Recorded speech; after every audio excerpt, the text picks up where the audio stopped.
സീതയെ വഹിച്ചു കൊണ്ടുപോകുന്ന രാവണന്റെ രഥം അതിവേഗം ആകാശത്തിലൂടെ സഞ്ചരിക്കുകയാണ് ലങ്കയിലേക്ക്. പാവം സീത തേരിനുള്ളിൽ ദുഃഖിച്ച് പുറത്തേക്ക് നോക്കിയിരുന്നു. പെട്ടെന്നു തന്നെ രഥം മലമുകളിലെത്തിയപ്പോൾ 5 വാനരന്മാർ ഇരിക്കുന്നത് സീത കണ്ടു. ആരുമാകട്ടെ ദേവി ഉത്തരീയത്തിൽ തൻ്റെ ആഭരണങ്ങൾ പൊതിഞ്ഞുകെട്ടി താഴേക്കിട്ടു. രാമന് കാര്യമറിയാൻ ആ പൊതി ഉപകരിക്കട്ടെ എന്ന് ആശിച്ചു. രാവണൻ കടൽ കടന്ന് ലങ്കയിലെത്തി. സീതയെ തൻ്റെ അന്തഃപുരത്തിലെ ഏകാന്തമായ അശോകവനത്തിലിരുത്തി. ചുറ്റും പരിചരിക്കാൻ രാക്ഷസിമാരും. സീത രാമനാമം ജപിച്ച് രാക്ഷസിമാരുടെ നടുവിലിരുന്നു. സീതയ്ക്ക് സഹിക്കാൻ കഴിയാത്ത വലിയ ദുഃഖം ഭർത്താവിൻ്റെ വേർപാടാണ്. ആ ദുഃഖം സഹിച്ചുകൊണ്ട് ഇരിക്കുന്നിടമോ ദുഷ്ടരാക്ഷസന്മാരുടെ സങ്കേതവും. സീതയുടെ സ്ഥിതി വളരെ ദയനീയം തന്നെ. മാരീചനെ കൊന്ന ശേഷം രാമൻ ആശ്രമത്തിലേക്ക് മടങ്ങാൻ ഒരുങ്ങുമ്പോഴാണ് ലക്ഷ്മണന്റെ വരവ്. സീതയുടെ സംരക്ഷണ ചുമതല താൻ ലക്ഷ്മണനെ ഏൽപ്പിച്ചാണ് പോകുന്നത്. എന്നിട്ട് ഒരു ഉത്തരവാദിത്വമില്ലാതെയുള്ള ഈ വരവിൻ്റെ അർത്ഥം എന്താണ്? അവിടെ വല്ല ആപത്തുമുണ്ടായോ? സീതയെ രാക്ഷസന്മാർ തട്ടിക്കൊണ്ടുപോയോ? ശ്രീരാമന് സംശയങ്ങൾ വർദ്ധിക്കുകയാണ്. ലക്ഷ്മണൻ സീതയെ വിട്ടുപോരാനുണ്ടായ കാരണം വിശദീകരിച്ചു.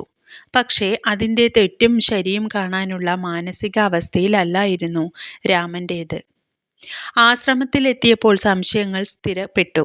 സീതയെ കാണാനില്ല. അന്വേഷിച്ച് നടന്നു. എങ്ങുമില്ല. വനദേവതമാരോട് ചോദിച്ചു, സീതയെ കണ്ടോ? അവർ കണ്ടിട്ടില്ല. മൃഗങ്ങളോടും വൃക്ഷലതാദികളോടും പക്ഷികളോടും സീതയെ കാട്ടിത്തരാൻ അപേക്ഷിച്ചു. അവരും കണ്ടിട്ടില്ല. എല്ലാം അറിയുന്ന രാമന് സീതയെ കാണാൻ കഴിയുന്നില്ല. രാമൻ വനത്തിൽ അലഞ്ഞു നടന്നു. ലക്ഷ്മണൻ പിന്നാലെ നടന്ന് സാന്ത്വന വാക്കുകൾ പറഞ്ഞ് സമാധാനിപ്പിച്ചു. പക്ഷെ ഒരു ഫലവുമില്ല. രാമൻ മായയാൽ മൂടപ്പെട്ടിരിക്കുന്നു. ഒന്നും സഹിക്കാൻ വയ്യാത്ത അവസ്ഥ. വനത്തിൽ ഓടി നടന്ന് തേടി നടന്ന് തളർന്നു. അതാ അങ്ങ് ദൂരെ ഒരു തേര് തകർന്നു കിടക്കുന്നു. ഒരു ഏറ്റുമുട്ടൽ നടന്നതിൻ്റെ തെളിവുകളുമുണ്ട്. അടുത്തു ചെന്ന് ബോധ്യപ്പെട്ടു, ആരോ സീതയെ രഥത്തിൽ വന്ന് തട്ടിക്കൊണ്ടു പോകാൻ ശ്രമിച്ചിരിക്കണം. ശ്രീരാമൻ തൻ്റെ നിഗമനം ലക്ഷ്മണനോട് പറഞ്ഞു. ചുറ്റും നടന്നു നോക്കി. മല പോലെ ഒരു സത്വം കിടക്കുന്നു. ആ വലിയ ശരീരം ചോരയിൽ കുളിച്ചാണ് കിടപ്പ്. ഇവൻ സീതയെ പിടിച്ചു തിന്ന് ഏകാന്തതയിൽ കിടക്കുകയായിരിക്കുമോ? ശ്രീരാമൻ ആ രാക്ഷസനെ കൊല്ലാൻ ലക്ഷ്മണനോട് ആവശ്യപ്പെട്ടു. താൻ രാമനെ കാത്തു കിടക്കുന്നവനാണ്. ആരും കൊല്ലണ്ട. മരിക്കാൻ തന്നെയാണ് കിടപ്പ്. ഓർമ്മയുണ്ടോ? ജടായു സീതയെ കട്ടുകൊണ്ടുപോകുന്ന രാവണനെ പിന്തുടർന്നതിൻ്റെ ഫലമാണിത്. രാവണനോട് യുദ്ധം ചെയ്തു. രാവണന്റെ വെട്ടേറ്റ് നിലം പതിച്ചു. ഈ സത്യം അറിയിക്കാൻ കിടക്കുകയാണ്. ഇനി മരിക്കാൻ അനുവദിക്കൂ. ജടായുവിൻ്റെ വാക്കുകൾ കേട്ടപ്പോൾ ശ്രീരാമൻ്റെ തെറ്റിദ്ധാരണകൾ മാറി. ജടായുവിനെ ആശ്വസിപ്പിച്ചു. താൻ ചെയ്യേണ്ട കടമ നിറവേറ്റിയ ഉത്തമ ബന്ധുവാണ് ജടായു. ജടായു ഇല്ലായിരുന്നെങ്കിൽ സീതയെ രാവണൻ കട്ടുകൊണ്ടുപോയ വിവരം ഇത്ര പെട്ടെന്ന് അറിയാൻ കഴിയില്ലായിരുന്നു. ശ്രീരാമൻ ജടായുവിൻ്റെ മുറിവേറ്റ ശരീരം തടവി. പരമാനന്ദത്തിൻ്റെ പാരമ്യത്തിൽ ജടായു പ്രാണൻ വെടിഞ്ഞു. ലക്ഷ്മണൻ വിറക് ശേഖരിച്ചു. ചീതയൊരുക്കി. ജടായുവിനെ ദഹിപ്പിച്ചു. പക്ഷിരാജാവിൻ്റെ അന്ത്യകർമ്മങ്ങൾ ചെയ്യണം. രാമലക്ഷ്മണന്മാർ തന്നെയാണ് അതിന് അർഹർ. ജന്മം കൊണ്ട് അകൽച്ചയുണ്ട് പക്ഷിയും മനുഷ്യനും. പക്ഷേ കർമ്മബന്ധം 2 കൂട്ടരെയും അടുപ്പിച്ചിരിക്കുന്നു.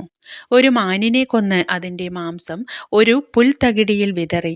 എല്ലാ പക്ഷികളും അത് തിന്നട്ടെ. പക്ഷിരാജാവിൻ്റെ ആത്മാവിന് തൃപ്തിയുണ്ടാവട്ടെ. അന്ത്യകർമ്മങ്ങൾ ചെയ്ത ശേഷം രാമലക്ഷ്മണന്മാർ സീതാന്വേഷണത്തിന് പുറപ്പെട്ടു. മറ്റൊരു വനത്തിലേക്ക് കടന്നു.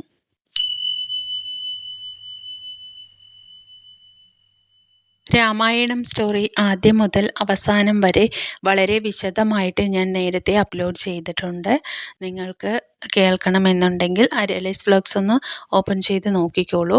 ഇതിൽ ഞാൻ ഈ സമയത്ത് കുറച്ച് സ്റ്റോറീസൊക്കെയാണ് കേട്ടോ അപ്ലോഡ് ചെയ്യുന്നത്. അതായത് കണ്ടിന്യൂസ് ആയിട്ട് ഇടുന്നില്ല. ഓരോ ഭാഗങ്ങളായിട്ടാണ് ഇടയ്ക്കിങ്ങനെ ഷോർട്സ് പോലെയാണ് ഇടുന്നത്. രാമായണ മാസമായ ഈ പുണ്യമാസത്തിൽ രാമായണം കേൾക്കുക, വായിക്കുക, കുട്ടികൾക്ക് പറഞ്ഞു കൊടുക്കുക, എല്ലാവരിലേക്കും ഒന്ന് ഷെയർ ചെയ്ത് കൊടുക്കുക. വളരെയധികം ഭക്തി നിർഭരമായ കഥയാണ് ശ്രീരാമൻ്റെ കഥയായ രാമായണം. ഭഗവാന്റെ കഥ കേൾക്കൂ. ഈ കലിയുഗത്തിൽ ജീവിക്കുന്ന നമുക്ക് അത് വളരെയധികം ഗുണം ചെയ്യും.